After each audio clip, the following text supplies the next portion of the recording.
Hi, I'm Jenny Giles, President and Founder of Community Equipped. Hi, I'm Jamie Dawn, Consultant and Director of Coaching at Community Equipped. In this video, we're going to talk about what a major donor is, converting mid-level donors into major donors, how the board can be helpful, and finally, retaining major donors and keeping them engaged.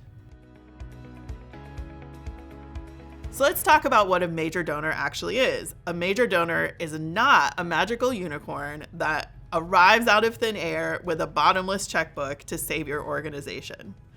A major donor is an individual or family who is very committed to your organization, that it cares about your mission, cares about the work, probably cares very deeply about you as a leader, cares about the health of your staff, and is absolutely thrilled at the impact that your work and your organization are having on the community. So let's break down the 3 different individual donor giving levels. Let's start with the major donor. This is going to be different for every organization. It depends on how many donors you have and how much they're giving. The way to start is look at the top 10% of your donors. Who are the donors that are giving the highest amounts? And don't forget to add up those monthly donors.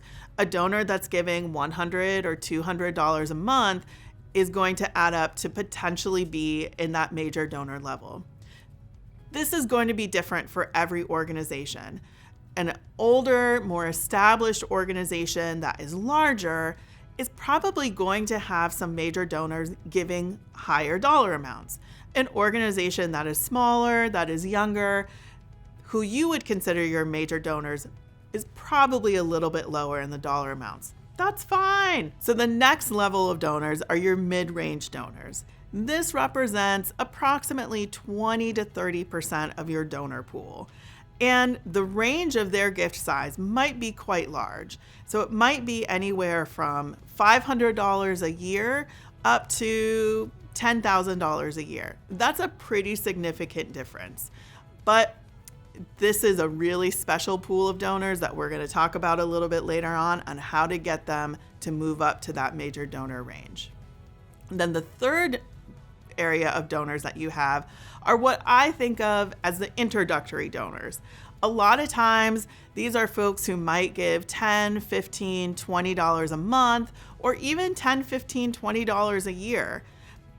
They're often your first-time donors. A lot of times, first-time donors will give a small gift because they want to test you out. They want to test to see if you are going to handle that small gift well before they give you a larger second gift. But the most important thing to remember about major donors is that it takes time to develop them. It takes time to build that relationship. But when you do, when you get there, they are going to be some of your strongest, wonderful, most enjoyable advocates and partners that you will have. There's typically 3 things that drive a major donor. The first is that they care about the cause of your organization. They're deeply invested in the impact that you're making. The second is that they trust you and the organization. They're typically someone who has a personal relationship with you as the executive director or the development staff. Trust can be built with a really good annual report, helping people see the impact that you're making and that you are doing the things that you say you're setting out to do. The third thing that drives major donors is recognition and feeling connected to the organization. This really looks different based on every organization. This could be like a hospital or an educational institution naming a building after a donor. It also could just be sharing the names of donors in your annual report. Different things drive different donors, so it might be as simple as personal recognition, having coffee, talking about the impact of their gift. Sometimes recognition is just helping that person feel valued as a person and really seeing that they are having an impact on the organization. So those personal connections and reaching out with a phone call can be just as important and maybe more valuable than recognition by name in a public setting. Often in the fundraising world, there is fear and concern about how major world events, such as a pandemic or a large economic recession will impact giving among major donors. Often, for organizations that are providing human services and emergency services, giving will go up during times of crisis because donors are concerned about their community members having the resources they need to navigate this crisis. So don't panic, don't give in to the fear around major donors. If you have committed donors, they will remain with you. However, some of your donors may be impacted by their investments, and this may impact how much disposable income they have to donate to your organization at the end of the year. But that doesn't mean you've lost them, so don't panic. The other trend that happens and that we have seen in recent years with major donors is the increase and growth in donors giving a monthly gift. The accessibility of technology and the tools to help us get those monthly gifts is definitely driving that. But it comes from a donor's desire to give more in a way that is more affordable to them. So always make sure that you are taking full advantage of those tools and the accessibility for donors to make that monthly gift. So we talked about those mid-range donors and converting them into major donors. How do we do that? We don't do it by focusing on the dollar amount. Every person can feel when you're in a conversation and you just see them as an ATM, or the top of your mind is how much money they're giving. We want to see people as real people that we are in relationship with.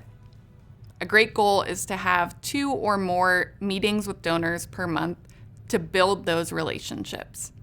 Remember, you want to ask them not just about what they like to give to, but about who they are as people. Ask about their families, their vacations, their careers, the things that make them who they are. If getting the donation is top of mind, they will feel that. But if you feel like you are getting to know them as a person, they'll feel that too. When you're building those authentic relationships, the donations will come. Donors want to give. So often we can interact with donors out of fear and thinking about the things that we need to manage, rather than an invitation for them to be a part and to invite them deeper into the organization. As you're getting to know them, you're also sharing more and more about the organization and what needs you have. And as you authentically do that, the gifts will increase. As you build that relationship, opportunities to grow donor support will arise. Watch for these opportunities that blossom naturally out of this growing relationship, and make sure to take these opportunities when they present themselves.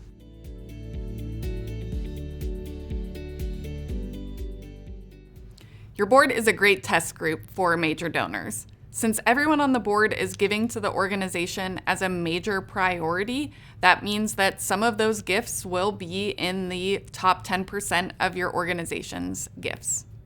It's also a great place to explore what would drive a larger gift. How can you move someone from one of those mid-level donors into a major donor? The board's a great place to explore that. We want to make sure that we are always doing that as people, building that relationship, not having a transactional relationship, but really understanding what are the priorities for the board member in their giving. The board's a great place to try out anything that you are thinking about doing with other major donors. It's a great place to test those direct ask skills and have those direct conversations with board members. Now we're going to talk about some ways to engage your major donors and how to retain them. One of the big myths that we come across is the assumption that major donors should have the power and authority to make decisions and really influence the organization in a way that might not be appropriate and might be uncomfortable for the executive director, board, and staff. What you want to do is find the balance. How can you engage a major donor in a meaningful way, but you don't want to give them too much power or treat them like an ATM? Remember, all of fundraising is about engaging and building authentic, meaningful relationships. So some of the things that keep a major donor interested and engaged and excited about what's going on in the organization are something as simple as a phone call, a handwritten note, maybe an update on a program that they're really excited about. For example, I once had a major donor who was very passionate about a particular workforce development program. This program graduated students every spring, and every spring we invited this donor to attend the graduation. They loved it. They sat in the back, they wanted to be inconspicuous, but every year they would have tears in their eyes seeing the families celebrate the graduates. That was a wonderful way to keep that donor engaged and really celebrate the work that the graduates had accomplished. So another way to engage major donors is by calling on their areas of professional expertise. For example, one organization I worked with had a major donor who was a marketing consultant. He ended up providing free services that strengthened the organization's brand, their communication strategy, and their overall donor engagement. That ended up helping the organization almost double their donations. And the major donor was thrilled. He saw that as a high quality investment of his time for an organization that he already cared about. Another great way to engage your major donors is by actually asking them for money to support special projects that they may be interested in. We know that major donors care about the well-being and the health of your organization. And so giving them a glimpse into what's happening behind the scenes is a really great way to build their commitment to you. One example from my work is I had an organization that really desperately needed to do a website upgrade, but they couldn't afford it. So we reached out to a handful of major donors and told them what was going on. We walked them through the current website so they could see what the need was, and we told them what we expected to achieve with an upgrade. They were thrilled to help. They were so happy that we trusted them enough to be vulnerable, to share with them what the needs of the organization were. So they actually donated more money than was needed to complete the website upgrade. And so then they upgraded the marketing as well. And that resulted in increased donations, something that the major donors were absolutely thrilled with. So again, treating major donors as authentic partners and collaborators and risk takers in the work with you is absolutely the way to go. They're part of your ecosystem and they're part of your stakeholder group, and they have the same importance as those that are accessing your services.